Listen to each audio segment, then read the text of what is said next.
Are you expecting for somebody to come save you? I think that's a great question. Are you expecting somebody to just volunteer and help you grow, help you reach the goal that you set for yourself? Preaching to the people, I don't wanna leave them unsure. Welcome back to another episode of Music Business Advice, where we watch and break down some of the videos discussed in our music business classes. Today we have a video from Wednesday's class all about branding, marketing, and content. So let's get into it. Because 90% of artists misconstrue what it takes to win in the music industry, largely misunderstanding this one particular detail. Check out this quote from Taz Taylor from Internet Money talking about it. And I quote, he says, "Welcome to 2023. You can spend a whole year on an album, but if you don't want to take 15 minutes to make a TikTok, a label ain't gonna give a fuck how much time you spent on it." Sad reality, but I know how many are dealing with this. Not all artists are entertainers. That is a mouthful. He says so many things. Not all artists are entertainers. The quote of the day, and a lot of what I want to say actually stems from that, like the reality of that on how successful you can be or not, right? But then there's other things we can get into.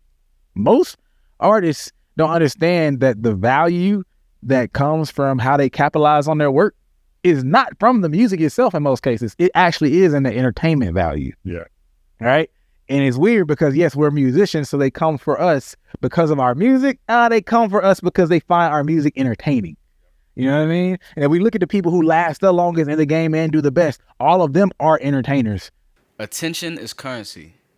We can no longer just be artists. We can't just make music anymore. We have to be well versed in YouTube, Instagram, Snapchat, TikTok, because that's where the attention lies. That's where we're gonna draw the most on brand eyes as possible. There's no better place to promote yourself now than social media.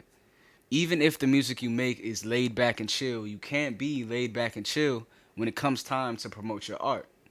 And nobody said your page has to look the same as everybody else.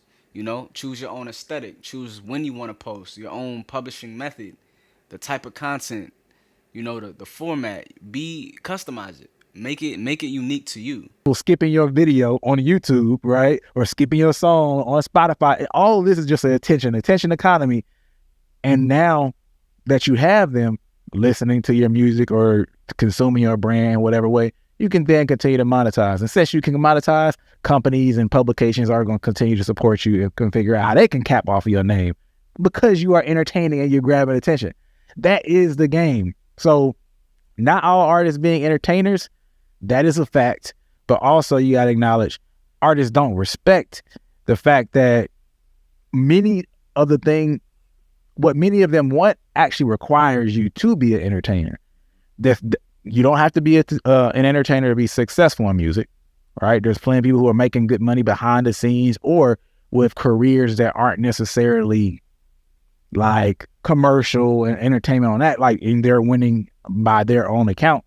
However, I think the dissidence comes with the fact that one, many artists want something that and they don't realize to get there, I need to be an entertainer. That is a part of the package. Or the label is investing in something because they want to get there, and that's the package required for them to get there. It's like, yo, I'm putting this money in because I'm trying to cap at the highest level. The level I want to get to requires an entertainer. But you're like, nah, bro, I'm good. Like making my music, I'm living a life. I'm already making in meals. I collaborate with all the cool people. Now, exactly what he's talking about, this really only applies if you're in a label situation. Creative freedom, creative control. That's why we stay independent. That's why I advocate for independence so hard. A label's only value is reach. What else can they actually provide for you? If you need money, be more creative with your products. Start different campaigns to get money. At least then you won't have to pay it back. If you need a higher caliber of artists to work with or just artists in general, network. Go to networking events.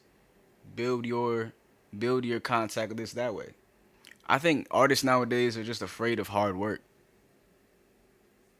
That's all it comes down to. If you want to be famous, that's your number one goal, sign to a label. If you don't care about owning any of your art, you don't care about the creative control, you don't care about you being the one to decide when you release, how you release, sign to a label. There's nobody stopping you. I'm doing this for the crowd, right? Mm-hmm. Artists are there, like, no, I'm making music for me. I'm expressing how I feel, right? So it's like that inherently goes against the core values of a good industry, right? Someone like a Michael Jackson, Prince, bro, they would have never left the crowd being like, I don't give a fuck what they think. I think I killed that shit. Yeah. They go home stressing my like, damn, did they notice when I messed up that two-step count? Yeah. With the vocals on. So I think there's just a different mentality when it comes to people pleasing from music artists today. You know what I'm saying? You don't have to people please to grab attention. You know, maybe back then it was more of a necessity because you only had the label route. So whatever the label said, you know, this will grab attention, you did to stay on your label, to stay successful and have longevity. If you don't have the energy to make a TikTok, like he's saying, after working, putting your blood, sweat, and tears into a song, that's a whole nother conversation. You might got to talk to yourself, you know, with that one. Like, we don't have to spend too much money. The most money we have to spend is on a phone. You know, ring lights don't cost that much. The stands don't cost that much. You know, a decent camera doesn't cost that much. We don't need to dish out tens of thousands of dollars to have quality content anymore. So there really is no reason for it. I love like the Nipsey Hussle type mentality. Like, I'm responsible for my own success. I got to make some shake. So if my label, I mean, one, you don't have to sign to a label, of course, or whatever. But if I'm signed to a label and they're trying to, and I believe in a project, and then they're doing certain things to not make my project successful, I'm going to do the things that I need to do for that time period, make that shake, and then figure out how to get the fuck out of this deal. Are you expecting for somebody to come save you? I think that's a great question.